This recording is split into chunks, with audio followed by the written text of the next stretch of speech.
Assalamualaikum warahmatullahi wabarakatuh. Para jamaah yang dimuliakan Allah SWT, berjumpa lagi dengan Al-Fakir Ahmad Syamsuri.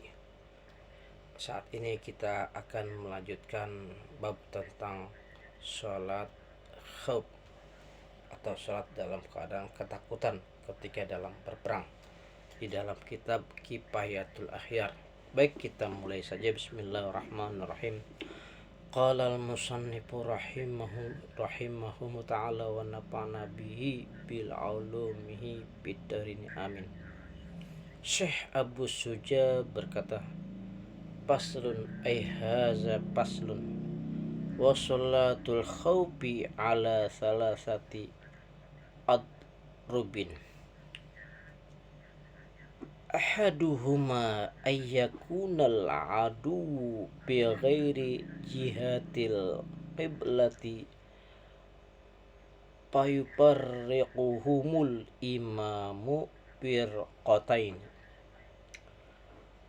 firqatan taqifu fi wajhil aduwi wa firqatan taqifu khalfah fayusalli bil firqatil lati khalfahu rak'ah thumma tutimmu li nafsiha wa tamdi ila wajhil aduwi wa taji'u ta'ifatul ukhra wa yusalli biha rak'ah thumma tutimmu li nafsiha thumma yusallimu biha. Salat khauf, ya, maksudnya salat dalam keadaan takut atau ketakutan. Ada tiga macam. Pertama, musuh berada selain arah kiblat. Musuh berada selain arah kiblat. Arah kiblat kan, misalkan katakan ini saya nih menghadap kiblat, selain menghadap hidup musuh ini, kan? Selain mendatangi musuh itu dari arah kiblat nih, depan saya maksudnya. Jika demikian, imam hendaknya membagi pasukannya menjadi dua bagian. Kalau musuh berada selain dari arah kiblat maksudnya. Sebagian berdiri menghadap musuh, ya kan? Dan sebagian lain berdiri di belakang imam. Jelas ya. Ya, selain yang lain itu sebagian lain menghadap musuh dan sebagian lain berada di belakang imam. Kemudian imam mengimami bagian yang ada di belakangnya satu rakaat. Kemudian bagian yang ada di belakang imam itu menyempurnakan sholatnya, dan setelah selesai lalu pergi menggantikan bagian yang menghadap musuh. Dan bagian yang digantikan mereka itu lalu datang dan bermakmum kepada imam, dan imam sholat satu rakaat mengimami bagian yang baru datang itu. Lalu bagian ini menyempurnakan sholatnya sendirian, dan imam salam bersama bagian yang kedua ini, ya. Jadi imam ada dua barisan nih, ya kan? Kalau musuh itu ada tiga macam ya. Kalau musuh datang dari selain arah kiblat, dibikin dua barisan. Imam sholat barisan pertama ngikutin imam. Setelah itu rakaat pertama selesai, barisan yang tadi pertama itu keluar, digantikan oleh barisan yang tadi menghadap musuh untuk rakaat yang keduanya, ya. Maksudnya begitu. Salat khauf itu disyariatkan bagi kita umat Muhammad, Nabi Muhammad SAW, hingga hari kiamat. Ini salat khauf ini disyariatkan nih bagi kaumnya Nabi Muhammad SAW sampai kiamat. Setelah ditinggalkan oleh Rasulullah SAW, para sahabat juga menjalankan sholat khauf. Karena adanya sebab yang tetap, maka dapat dilaksanakan sebagian sholat qasar. Pengarang mengatakan, atau musannif mengatakan, bahwa sholat qasar itu ada tiga macam. Yang pertama adalah tatkala musuh berada di arah selain arah kiblat. Jika demikian maka imam membagi kaum muslimin menjadi dua kelompok. Menjadi dua kelompok nih, sebagaimana yang dikatakan oleh pengarang tadi ya. Kedudukan masalah ini adalah tatkala musuh berada di selain arah kiblat. Sekira-kira kita tidak dapat melihat musuh di dalam sholat dan kita tidak aman dari serangan musuh ketika di dalam sholat itu, dan bilangan kaum muslimin banyak, sekira-kira setiap kelompok muslimin mampu menahan serangan musuh. Udah jelas ya. Apabila demikian keadaannya, maka satu kelompok muslimin hendaknya menghadap musuh, ya kan? Satu kelompok muslimin menghadap musuh, dan sekelompok lain supaya mundur sekira-kira tidak dapat terkena panahan musuh. Lalu imam memulai sholat dengan mengimami kelompok yang mundur dari satu rakaat itu. Ya, jadi satu kelompok ini hendaknya menghadap musuh, satu kelompok menghadap musuh, ya kan? Kemudian kelompok yang lain ini mundur kira-kira jangan sampai kena panah musuh kan. Lalu imam memulai sholat itu dengan mengimami kelompok yang mundur tadi, untuk satu rakaat kan. Apabila imam telah berdiri pada rakaat yang kedua, setelah tadi imam mengimami rakaat pertama pada makmum yang tadi mudah mundur dari serangan musuh, ya kan, untuk menghindari dari panahan musuh. Pada rakaat keduanya imam, maka kaum muslimin yang bermakmum terlebih dahulu itu keluar dari mengikuti imam dengan niat mufaraqah atau berpisah. Ya, jadi imam setelah rakaat kedua, barisan yang tadi ini mundur jauh dari serangan musuh agar enggak kena panah musuh maksudnya. Dia mundur setelah rakaat pertama, dia niat mufaraqah, berpisah dari imam. Setelah niat berpisah dari imam, maka kita lanjutkan lagi. Jika tidak ada niat mufaraqah, maka batal sholatnya. Harus ada niat mufaraqah ketika itu. Kemudian apabila telah memisahkan diri atau mufaraqah, maka mereka menyempurnakan sholatnya sendiri-sendiri, menjalankan rakaat yang kedua dan tasyahud, lalu salam dan berangkat menghadap musuh. Dan kelompok muslim yang menghadap musuh lalu datang bermakmum kepada imam pada rakaat yang kedua. Imam supaya memanjangkan rakaat sehingga kaum muslimin yang menghadapi musuh itu dapat menyusul bermakmum kepadanya. Jika mereka telah dapat menyusul, maka ia sholat untuk rakaat yang kedua. Jadi setelah imam masuk ke rakaat kedua, yang tadi nih, yang kelompok pertama mengikuti imam pada sholat rakaat pertama, ya kan? Kelompok pertama yang mengikuti imam pada rakaat pertama niat mufaraqah, berpisah dari imam. Setelah mufaraqah, ya kan, ini setelah mufaraqah mereka masing-masing menyempurnakan sholatnya masing-masing sampai selesai, ya kan, sampai salam. Nah, setelah itu kemudian si imam harus memanjangkan rakaatnya dulu, memanjangkan rakaat sambil menunggu pada kelompok yang lain, maksudnya kaum muslim yang lain yang menghadapi musuh itu tadi kan, untuk datang menjadi makmum pada rakaat yang kedua. Paham di sini kan? Ya kan? Imam panjangin dulu rakaatnya nih, sambil nunggu pada kelompok kaum muslimin yang kedua nih untuk mengikuti sholat pada rakaat kedua. Ya kan, tadi kan kelompok pertama sudah selesai mufaraqah, sholat masing-masing sampai salam. Kemudian setelah itu yang udah salam ini, yang kelompok pertama baru menghadap musuh. Kemudian yang menghadap musuh yang tadi kelompok tadi mundur, baru bermakmum kepada imam pada rakaat yang kedua. Paham di sini ya?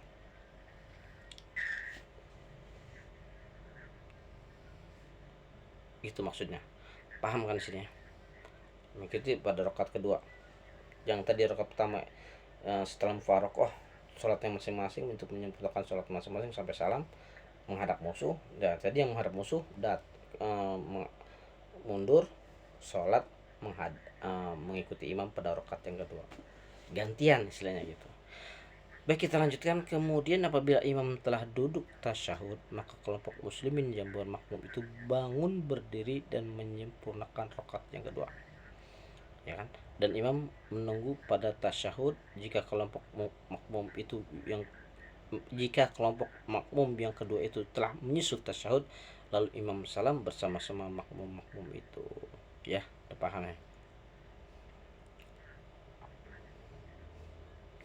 Ya, pada imam di sini dalam hal ini untuk rakaat keduanya, ya kan,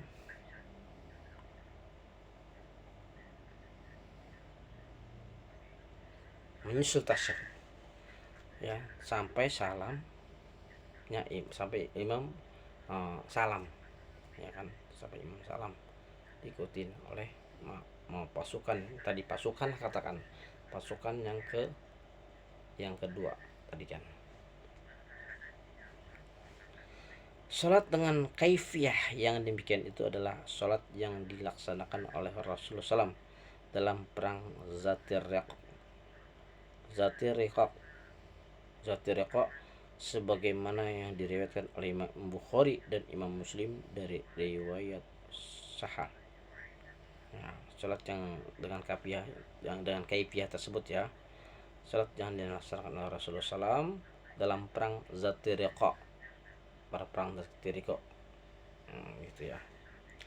Zatir Riqaq adalah suatu tempat di negeri Najd. Perang itu dinamakan Zatir Riqaq sebab peperangan itu berlangsung di bawah pepohonan yang bernama Zatir Riqaq. Ya, ada yang mengatakan bahwa karena kaum muslimin membalut telapak kakinya dengan kain pembalut karena telapak kaki mereka berpecah-pecah, ya, telapak kakinya banyak pecah-pecah itu ya. Taklil yang kedua itulah yang sahih, karena taklil yang kedua itu telah tetap di dalam hadis sahih, dan ada yang mengatakan selain dari kedua itu. Baik, kita lanjutkan. Syekh Abu Suji berkata, "Atsani ayakunal adu fi jihatil qiblah faya subbuhumul imamu sapain wa yuhrimu bihim wa idza sajada ma'ahu ahadus sapain wa waqafa sappul akharu yahrusuhum fa idza rafa'a sajadu walahiquhu." Macam yang kedua nih. Musuh berada di arah kiblat. Kalau tadi kan musuh di luar arah kiblat. Ini arah kiblat. Musuh menghadap kiblat. Musuh berada di arah kiblat. Datangnya di arah kiblat. Lalu imam membuat barisan bagi kaum muslimin dan bertakbiratul ihram bersama seluruh kaum muslimin, ya kan? Apabila imam sujud, salah satu barisan bersujud bersama imam, sedang barisan yang lain tetap berdiri menjaga kaum muslimin. Jika imam telah bangun berdiri, maka barisan yang menjaga itu bersujud dan menyusul imam. Jelas ini ya. Maksudnya apa? Ini sholatnya bareng. Pasukan pertama dan pasukan kedua sholatnya bareng. Kalau musuh berada atau datangnya di arah kiblat, pasukan pertama kedua sholatnya bareng imam. Kalau tadi kan bergantian, sekarang bareng sholatnya. Cuma ketika imam ruku sujud, barisan yang pertama pasukan pertama barisan pertama sujud, ikut sujud. Barisan yang kedua belum sujud, karena takut nanti musuh datang dari arah kiblat, bahaya kan. Nah kan, ketika rakaat yang pertama udah selesai, bangunlah, ya kan, bangun, imamnya gantian. Ini sekarang giliran yang ruku sujud pada barisan yang kedua, dan seterusnya begitu kan, kalau musuh datangnya dari arah kiblat, bergantian. pasukan pertama imam, barisan pertama sujud ikut imam, ini barisan kedua nggak sujud dulu, tungguin dulu, takutnya mana musuh dari kiblat, gantian kalian bangun ya rakaat apa barisan pertama ya, barisan kedua baru ruku dan sujud. Apa yang dikatakan oleh pengarang itu adalah macamnya sholat khauf yang kedua, ya macam sholat jenis sholat khauf yang kedua, yaitu musuh berada di arah kiblat. Lalu imam mengatur para muslimin menjadi dua barisan. Imam bertakbiratul ihram bersama seluruh kaum muslimin, lalu kaum muslimin seluruhnya itu sholat bersama imam hingga pada i'tidal dari ruku pertama, ruku rakaat yang pertama, ya kan. Kemudian jika imam sujud, maka barisan kaum muslimin yang satunya sujud bersama, sama ada barisan yang pertama ataupun kedua. Yang demikian itu dalam mazhab yang sahih. Dalam hal ini tidak ditentukan barisan yang manakah yang harus menjaga, ya kan. Jadi gini, sholatnya sebarang nih sama-sama, pasukan pertama pasukan kedua sholat, ya kan, barisan pertama barisan kedua, ya kan, sop pertama sop kedua, katakan gitu, katakan demikian. Ketika imam ruku, ini bareng ruku antar pasukan kedua satu dan pasukan kedua, rukunya bareng. Ketika lagi bangun dari ruku tidak, ya kan, imam sujud, maka pasukan yang pertama ini ya misalkan katakan rakaat pada maksudnya barisan yang pertama sujud, ikut sujud imam, ini yang barisan kedua tetap berdiri, ya kan, sambil menunggu imam bangun dari sujud, ya, sama pasukan yang sama yang tadi barisan yang kedua, barisan yang pertama, ya kan. Ketika imam bangun dari sujud bersama pasukan yang barisan pertama bangun, maka barisan yang kedua ini sujud, baru sujud gitu, bergantian gitu, paham ya. Kemudian apabila imam dan orang-orang yang sujud bersamanya telah bangun ke rakaat yang kedua, barisan yang satunya lagi sujud dan menyusul imam. Imam membaca Fatihah bersama-sama kaum muslimin dan ruku bersama sekaliannya.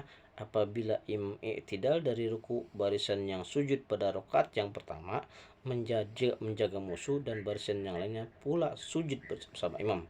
Apabila barisan bersujud bersama imam telah mengangkat kepalanya, barisan yang berjaga lalu sujud. Yang demikian itu adalah sholat Rasulullah SAW di tanah Asfan, sebagaimana yang diriwayatkan oleh Abu Daud dan lainnya. Walaupun di dalam riwayat Imam Muslim ada keterangan bahwa barisan yang berdampingan dengan imam itu yang sujud terlebih dahulu dan barisan yang lainnya tetap berdiri menghadap musuh.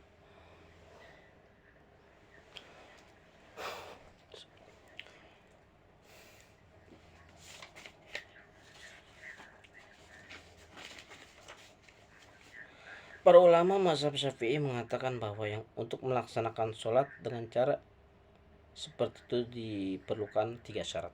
Masih ada waktu itu ya. Pertama, musuh harus berada di arah kiblat. Yang kedua, musuh harus berada di atas gunung atau di tanah datar dan tidak ada sesuatu yang menghalangi penglihatan kaum muslimin. Yang ketiga, jumlah kaum muslimin harus lebih banyak, yang dapat dibagi dua menjadi bagian yang satunya sujud dan bagian yang lainnya berjaga, ya gitu ya, ada 3 gitu kan ya, menurut mazhab Imam Syafi'i ya. Musuh harus berada di tanah pertama arah kiblat, yang kedua di atas gunung ya atau tanah datar dan tidak ada suatu menghalangi penglihatan kaum muslimin. Yang ketiga adalah jumlah kaum muslim itu lebih banyak dan bisa dibagi dua, yang satu sujud dan bagian yang menjaga atau itu. Ketahuilah bahwa seandainya imam mengatur mereka menjadi beberapa sop, hal itu boleh. Demikian pula apabila sebagian dari barisan itu berjaga juga boleh. Wallahu a'lam. Baik, kita lanjutkan. Syekh Abu Suji berkata, ats-tsalits, yang ketiga nih, ayakunu fi siddatil khauf wal tihamil harm fayusalli kaifa amkanahu rajilan au rakiban mustaqbilal qiblati wa ghairu mustaqbilil qiblati. Keadaan yang ketiga, tatkala kaum muslimin dalam keadaan yang sangat takut dan dalam keadaan bercamuk perang, orang yang berperang boleh sholat sedapat-dapatnya, baik secara berjalan kaki atau naik kendaraan, baik menghadap kiblat ataupun tidak menghadap kiblat. Macam yang ketiga adalah sholat siddatul khauf, dalam keadaan yang sangat takut, ya kan. Apabila datang sangat takut dan tidak mungkin dapat membagi pasukan muslimin karena banyaknya musuh atau yang seumpamanya dan berkecamuknya peperangan. Jadi seandainya sedang naik kendaraan tidak dapat turun, dan seandainya sedang berjalan kaki tidak dapat berbelok, para muslimin dapat sholat dengan berjalan kaki ataupun naik kendaraan menghadap kiblat atau tidak. Allah Ta'ala berfirman, "Wa khiftum farijalan aw rukbanan." Jika kamu sekalian dalam keadaan takutan, kamu sekalian boleh sholat dengan berjalan kaki atau naik kendaraan. Ibnu Umar radhiyallahu anhu berkata bahwa naik menghadap kiblat ataupun tidak, demikian juga arti yang diriwayatkan Imam Malik dari Nafik, itu hamba mereka dari Ibnu Umar radhiyallahu anhu mengatakan, aku mengiktikadkan bahwa Ibnu Umar tentu menyebutkan yang demikian itu dari Nabi Muhammad sallallahu alaihi wasallam. Wallahu a'lam bishawab. Jadi yang ketiga ini, orang sholatnya itu jangan sangat ketakutan, takut perangnya berkecamuk karena jumlah musuhnya lebih besar lagi, dikhawatirkan gitu kan, musuhnya lebih besar jumlahnya, ya, ketakutan. Jadi boleh nih sholatnya ketika itu, boleh berjalan kaki sholatnya, boleh naik kendaraan sholatnya, atau sholatnya boleh menghadap kiblat atau tidak menghadap kiblat, ya kan. Naik kendaraan, kalau turun sholat nggak keburu, takut diserang musuh, boleh sholat di kendaraan. Kalau sholat dalam keadaan sangat takut, yang ketiga, ya kan. Atau mungkin sholatnya sambil berjalan kaki karena saking takutnya dia, karena musuh lebih besar jumlahnya dari pasukan kaum muslimin gitu kan, gitu. Atau naik kendaraan, atau boleh menghadap kiblat atau tidak boleh menghadap kiblat pun sholat nggak apa-apa ketika dalam keadaan yang sangat takut, ya, karena jumlah musuh itu jumlahnya lebih besar. Wallahu a'lam bishawab. Mudah-mudahan ada manfaatnya khususnya buat al-fakir dan umumnya para jamaah sekalian. Mudah Kemudian apabila barangkali ada kalimat-kalimat saya kurang berkenan, mohon para asatis untuk menyempurnakannya. Akhirul kalam wabillahi taufiq wal hidayah. Wassalamualaikum warahmatullahi wabarakatuh.